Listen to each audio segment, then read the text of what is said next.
India TV 9 news Maharashtra. आज या ठिकाणी नगर अभियंत्याचा जो स्टोअर विभाग आहे, महानगरपालिकेचा जो आपला स्टोअर विभाग आहे, परवा दिवशी या ठिकाणी जी काही घटना घडली ती घटना आम्ही जे कोण काय त्या ह्याच्यात होतं त्याला पहिला सर्वप्रथम आम्ही त्या ठिकाणी गुन्हा दाखल करा म्हणून या ठिकाणी सांगितलं आहे। आणि सिटी इंजिनियर असतील, अतिरिक्त आयुक्त कारंजी साहेब असतील आणि आयुक्त साहेब यांना या ठिकाणी आम्ही फोनद्वारे आणि समक्ष या ठिकाणी भेट देऊन आम्ही सांगितलं की या ठिकाणी आता कोण जे आत येत असेल तर त्याचं एक वेगळं स्वतंत्र रजिस्टर आणि मस्टर ठेवून या ठिकाणी वेगळे सिक्युरिटीवाले या ठिकाणी ठेवा असं आम्ही या ठिकाणी आता सांगितलं आहे ना। उद्यापासून या ठिकाणी कायम रजिस्टर आणि सिक्युरिटी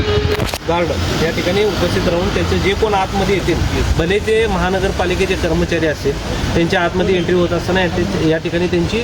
ज्याप्रमाणे आपण कंपनीला हे करतो काय आहे, हे स्टोअर महानगरपालिकेचं असल्यामुळं सकाळ सकाळी जे काही कामं असतात महानगरपालिकेचीच गाडी असतात त्यामुळे ते ये जा करत असतात। पण आता तसं न होता कुठली गाडी कधी बाहेर पडते आणि कुठली गाडी कधी आतमध्ये येते ह्याचं या ठिकाणी रजिस्टर मेंटेन केलं जाईल आणि कोण कर्मचारी आत येईल आणि कोण कर्मचारी बाहेर जाईल ह्याचं देखील या ठिकाणी नोंदी राहणार आहे। आणि स्टोअर विभागातील आता आज पण बघितलं नगर अभियंत्याचं प्रशासन विभागातील काही सामान या ठिकाणी आहे आणि तसंच जे आपण बाहेरून जे कारवाई करतो ते देखील मटेरियल या ठिकाणी आणून इथून दंडाची कारवाई आपण त्यांचं जे काय दंड निघतं आपण त्यांना पावती करून हे सर्व मटेरियल आपण त्यांना संबंधित व्यक्तीला आपण परत देत असतो, त्याच्यावर दंड कारवाई करू।